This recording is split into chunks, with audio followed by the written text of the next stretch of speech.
Hello viewers, my name is Vibs from slidenerd here. In this video, I will show you how to download and install Xcode. First, let's go to Google and simply type download Xcode. Once you do that, you will notice this link by Apple Developer. Let's open that in a new tab. So there are two releases at the time of making this video. One is the stable Xcode 6.2 and one is a beta 6.3. It's quite possible that at the time you're watching this video, you may see a different version over here.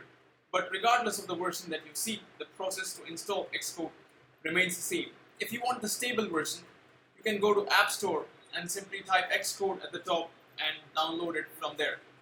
But if you want a beta release, which is what I'm going to do right now, you can just hit download over here. At this point, Apple is going to ask you to log in. Now if you never created an account on your site before, you're going to need something called an Apple ID. If you hit this button, create Apple ID, you'll have to enter a lot of details and security questions and stuff like that. And once you do that, you can create your Apple ID, and as you notice, it's free. In my case, I already have an Apple ID, so let me log in with mine. So after entering your details, you can just hit sign in over there, and you will notice that Xcode download has started in my download section at the bottom. Just double click it, and it's going to ask you to put Xcode inside applications. All you have to do is just drag it to your applications. And you get this little dialog here which says preparing to copy Xcode to applications. Now this is going to take some time, so let's wait for it to complete. The dialog disappears and you don't need this window anymore. And you will notice that there is a drive here saying Xcode with some size over there. We don't need that either. We can just say eject Xcode over there and that drive should disappear. Now if you go to applications, you will find Xcode right here. If it's a stable release, it will say Xcode. Otherwise, it will mention that it's a beta. So right now, Xcode is starting up, as you notice, and there's a verification going on.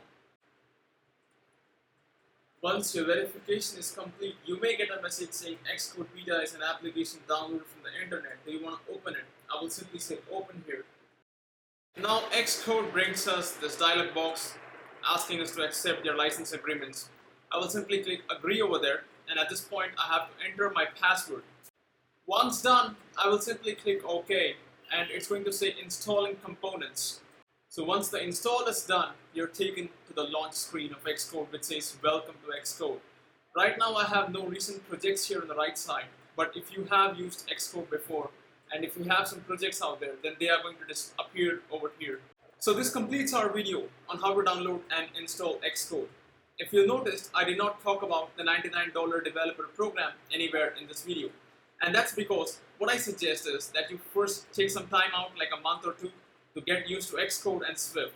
You need the $99 developer program only when you're going to publish apps on the App Store, or if you want to run your apps on a real iOS device. You can run your apps from Xcode on the simulator, and for that you don't need that program. In the next video, I will talk about the Hello World app in iOS using Swift. In the meantime, if you like what you saw, please like this video, share this video, subscribe to slidenerd, and let us know your thoughts in the comment boxes below. Thanks for watching. I'll catch you guys in the next video. Have a nice day.